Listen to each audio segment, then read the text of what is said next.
என் தங்கச்சி வந்து மதர் நாள் ஃபுல் ட்ரெஸ் போட்டு போகிறாங்க. இது பார்த்துட்டு எப்படி இருக்குன்னு சொல்லுங்க.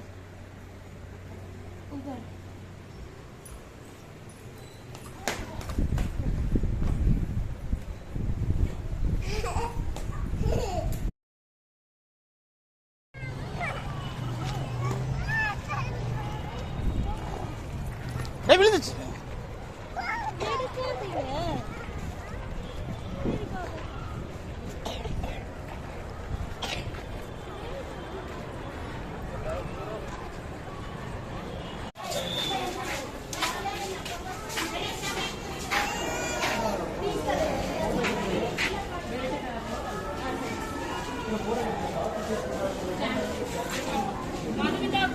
மகாலட்சுமி